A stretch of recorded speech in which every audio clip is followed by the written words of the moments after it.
Hello everybody, welcome back to your English literature class, and in today's class I'm going to discuss a short story from your Treasure Trove book. The name of the short story is Hearts and Hands, which is a gripping story by O. Henry, in which he has blended reality and fantasy. The images O. Henry has created in his narration have contributed to the surprise ending, which is a typical trait in O. Henry's work. O. Henry O. Henry is one of the most prolific story writers who was born on September 11, 1862 in North Carolina. His actual name was William Sidney Potter. His short stories are known for wit, wordplay, humor, and twisted endings. The only formal education he received was at the school of his aunt, where he developed a lifelong love for books because his mother died when he was just 3 years old and he was raised by his grandmother and aunt. At the age of 15, Potter left the school and did many odd jobs. He started his life working in a drugstore. He even worked for some time as a tailor in a bank. In 1884, he started a humorous weekly, The Rolling Stone. In 1897, he was convicted of embezzling money and was sentenced to 5 years imprisonment. While in prison, he started writing short stories to earn money to support his daughter. After being released from prison in 1901, he changed his name to O. Henry, only to hide his identity, as he did not want his readers to know that he was in jail. His first collection of short stories was Cabbages and Kings, and the next collection was The 4 Million. His success brought excessive pressure and he suffered from alcohol addiction. He died of cirrhosis of the liver on 5th June 1910 in New York. Hearts and Hands by O. Henry is a short story which describes the encounter of two acquaintances, Miss Fairchild and Mr. Yaston. The story is set on a train to Denver. A pretty young woman named Miss Fairchild is sitting in a coach. Meanwhile, two men enter the coach who are handcuffed to one another. Miss Fairchild greets one of them, who she must know well, and when she finds him bound at the wrist by signing bracelet to his companion, her smile changes to that of bewilderment. The glum-faced man with the Yaston senses his embarrassment and gives an explanation. He tells that Yaston is a marshal and he is taking him to Leavenworth prison. It's 7 years for counterfeiting, with the advancement of conversation. Looking at the title of the story, one must have the opinion that the theme will display heart, means the selfless kindness, but the theme is that sometimes looks can be deceiving. One must not jump to the conclusion randomly.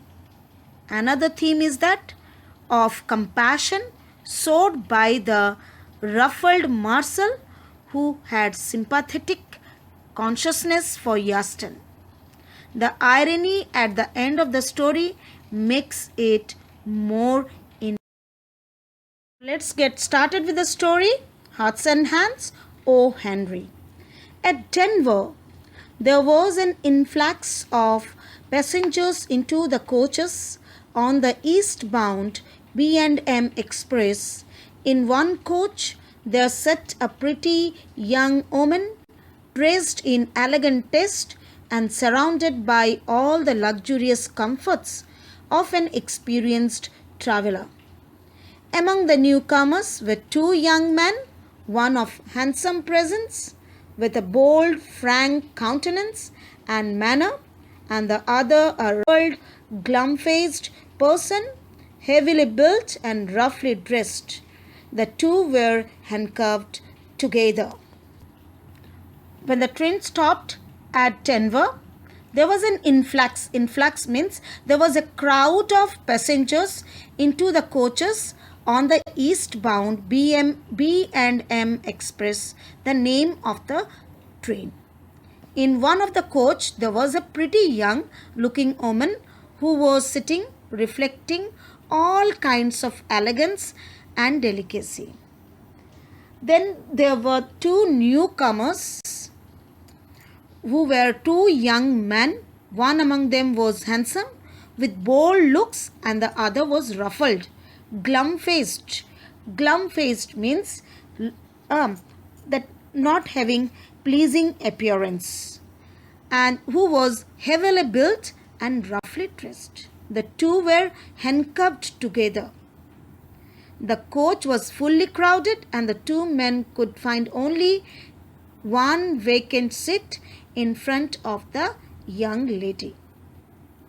As they passed down the aisle of the coach, the only vacant seat offered was a reversed means opposite one, facing the attractive woman. The attractive woman is here Miss Fairchild, who was already there inside the coach. Here the linked couple seated themselves. Linked couple means the newcomers, who were the two young men, those who were handcuffed together. The young woman's glance fell upon them with a distant, swift disinterest, then with a lovely smile brightening her countenance and a tender tinging her rounded cheeks, she held out a little grey gloved hand. When she spoke, her voice, full, sweet, and deliberate, proclaimed that its owner was accustomed to speak and be heard. Initially, when the two men entered the coach, the lady, that is Miss Fairchild, seemed to be totally uninterested. But when her glance, means when she looked upon them with a distant, she was disinterested, but gave a smile.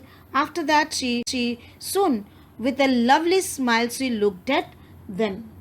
She held out a little grey gloved hand, and her tender pink tinging cheeks, that means color changes, slight coloring or light pink color on the blush cheeks, and her grey gloves, which was she was covering her hand. She held it, and she took the initiative to talk to one of the two who were with whom she was very well known. Well, Mr. Easton, if you will make me speak first, I suppose I must. Don't you ever recognize old friends when you meet them in the West? The two newcomers got the vacant seat opposite the attractive young woman in the whole coach. When she looked at them, she greeted one of them as he was her acquaintance. When she didn't receive any kind of positive response from the other side, like her friend, she made the remark saying that, Easton, don't you recognize your... The younger man roused himself sharply at the sound of her voice, seemed to struggle with a slight embarrassment, which he threw off instantly and then clasped her fingers with his left hand. The voice of the young girl made Mr. Euston raise his head and tried to come out of slight embarrassment of the handcuffs which suddenly clouded him. And then he held her hand with her left hand and shook hand like when we shake hand with our friends. "It's Miss Fairchild," he said with a smile. "I will ask you to excuse the other hand. It's otherwise engaged at present." See, he took out his left hand and shook hand with her. So he says, "Oh, Miss Fairchild, you are," with a very good smile on his face. He said this. "I will ask you to forgive me in order for the other hand, because usually we shake hand with people with our right hand. But he says that my right hand is raised, or it is, you can see it is handcuffed, or it is tied up. So please kindly excuse for that." He slightly raised his right hand, bound at the wrist by the signing bracelet to the left one of his companion. So Euston rose his right hand slightly and showed his wrist, which was bound with a signing bracelet. Here bracelet is referred to the handcuffs which he was bound to his companion. The glad look in the girl's eyes slowly changed to a bewildered horror. She was happy to see her friend, but when she saw the bracelet, her looks changed. Bewildered means puzzled or confused. She was a bit confused and distressed. Bewildered, horror. What happened? Why? Means like someone is, and he is handcuffed. That means he is a thief or murderer. That thought might come. The glow faded from her cheeks. The happiness went away, and her face became pale. Her lips parted in a vague, relaxing distress. Distress means feeling of worry. She opened wide her mouth. Euston, with a little laugh as if amused, was about to speak again when the other forestalled him. Euston was about to speak. He gave a little laugh and was about to speak, but the other man forestalled. Forestalled means to act before someone speaks, or when you prevent someone to talk or to take action by taking your action first. The glum-faced man had been watching the girl's countenance with veiled glances from his keen, shrewd eyes. The glum-faced means the gloomy-faced man was looking at the young lady. At her veiled glances, now the glances were covered. Veiled means indirect looks, which has been changed. He was looking from his keen, shrewd eyes. "You will excuse me for speaking, miss, but I will see you are acquainted with the marshal here. If you will ask him to speak a word for me. When we get to the pen, he will do it, and it will make things easier for me there. He is taking me to Leavenworth prison. It's 7 years for counterfeiting." When the other saw the young lady was acquainted with the handsome man, that is Mr. Euston, and seeing him handcuffed, he sensed Euston's embarrassment, and on the other hand, Miss Fairchild was in a state of confusion. So he called Euston as marshal, who was taking him to the Leavenworth prison for 7 years of imprisonment in the case of counterfeiting. Pen means prison. So he is saying that he is a marshal. He wants to make Mr. Euston free from any kind of embarrassment. And that's why he says, "Sorry, lady, if I speak the first, but I see that you are very much acquainted with with Marcel here, with the Marcel. So he refers him as Marcel and says that he is taking me to the prison for 7 years of imprisonment. Said the girl with a deep breath and returning color. So that is what you are doing out here, Marcel. In the course of conversation, when the ruffled man told Miss Fairchild that he was being taken to Leavenworth prison for 7 years of imprisonment in the case of counterfeiting, as the conversation continued, the woman was surprised to learn that Euston had given up the life in Washington to become a marshal in West. So that's why she's saying, oh, that is what you are doing out here at the job of a marshal. My dear Miss Fairchild, said Euston calmly, I had to do something. Money has a way of taking wings onto itself. And you know, it takes money to keep step with our crowd in Washington. I saw this opening in the West, and well, a marshalship isn't quite as high a position as that of ambassador, but Mr. Euston replies to her question that, oh, you are doing the job of a marshal here, saying that, you know, I have to do something. I have to do something, and money has taking wings onto itself, means tending to multiply itself.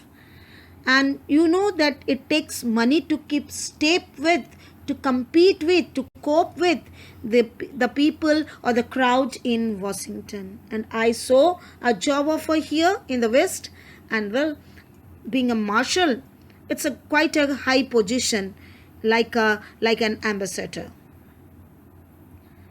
The ambassador, said the girl warmly, doesn't call any more. He needn't ever have done so. You ought to know that. And so now you are one of these dashing Western heroes, and you ride and shoot and go into all kinds of dangers. That's different from the Washington life. You have been missed from the old crowd.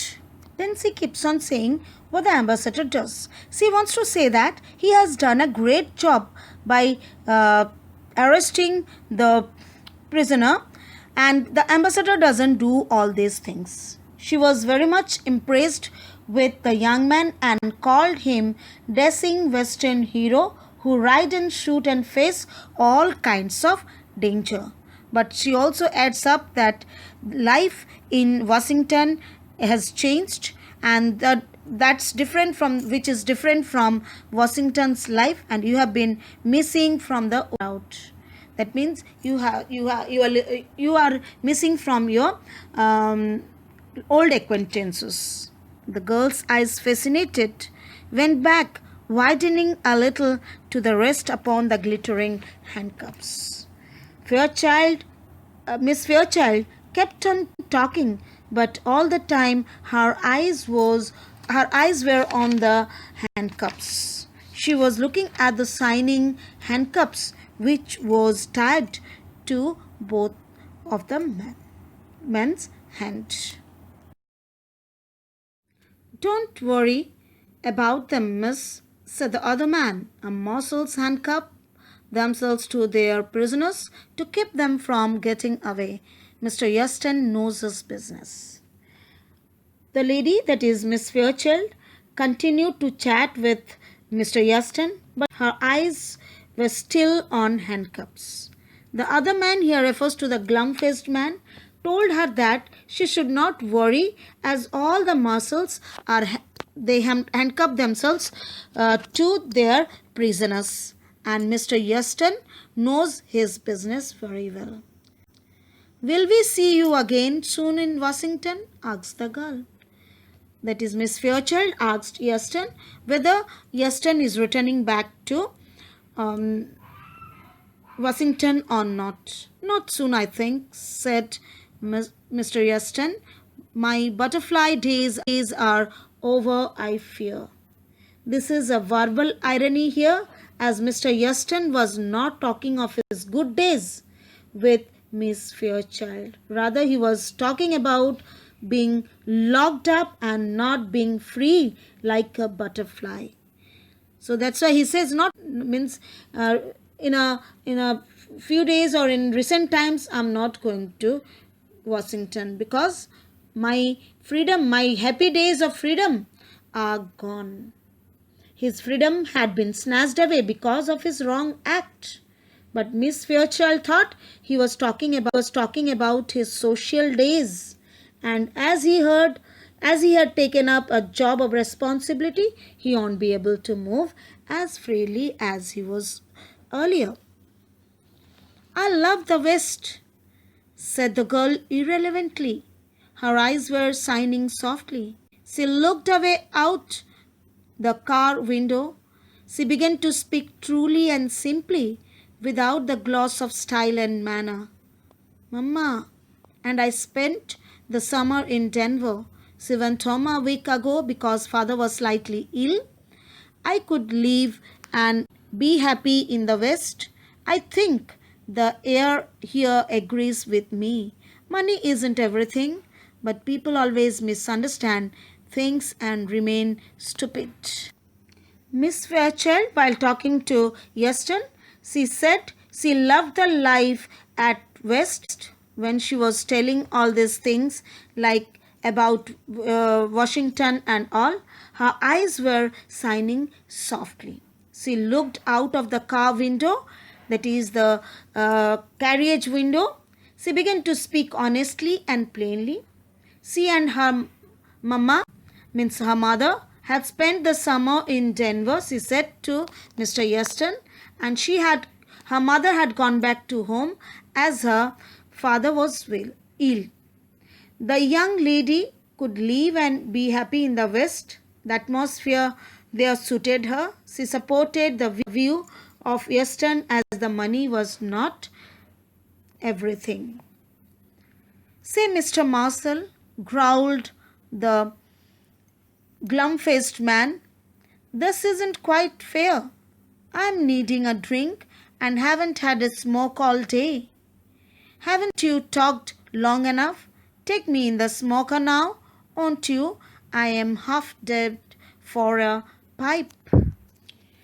Then Mr. Marshall, who was waiting for a long time to go out of this conversation, so what he says, that this is not fair that you keep on discussing all day, and I'm in a need of drink and haven't had a smoke all day throughout the day.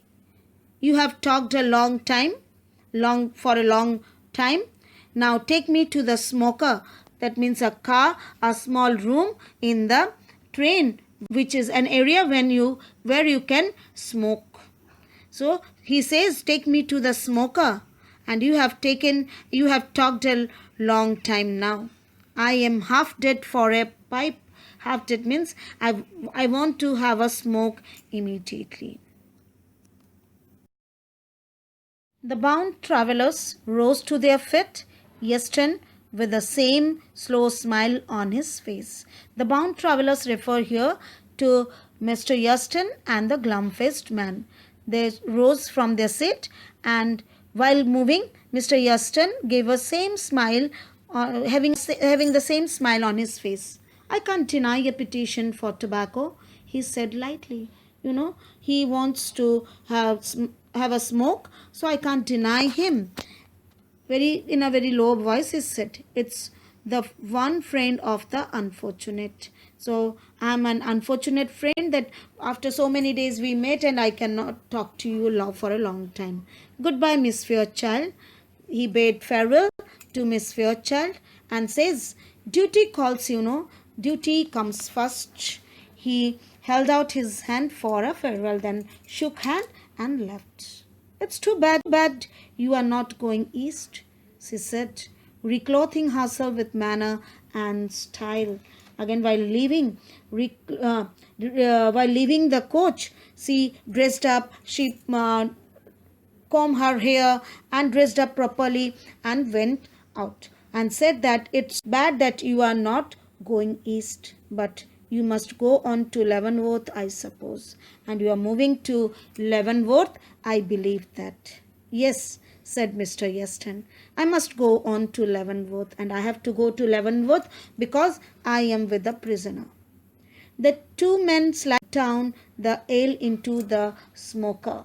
The two men, they moved through the ale, that is the passage between the rows of seats towards the smoker, the area where one can smoke. The two passengers in a seat nearby had heard most of the conversation. Said one of them that Marshall's a good sort of chap. Some of these Western fellows are all right. Pretty young to hold an office like that, isn't he? Asked the other. One of the two passengers in the coach who had been listening to their conversation remarked that Mr. Yeston appeared to be too young a Marshall.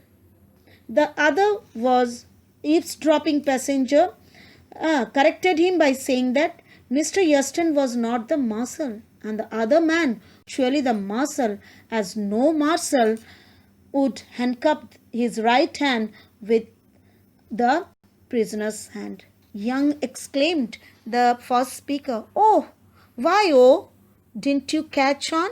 Say, did you ever know an officer to handcuff a prisoner to his right hand? So one of the passenger reveals the truth of the story at the end.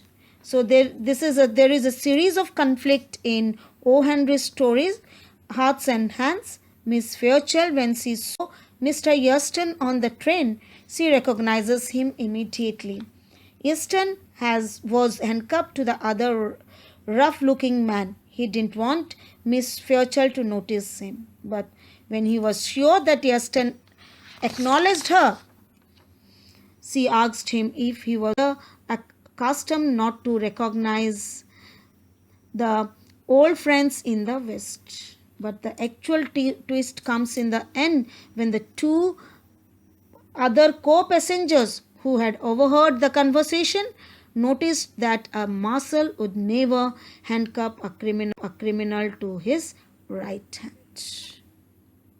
This is all about the story Hearts and Hands. Now homework for you is to solve all the workbook questions, extract questions, and we will have the discussion in the live classes, online classes. Thank you.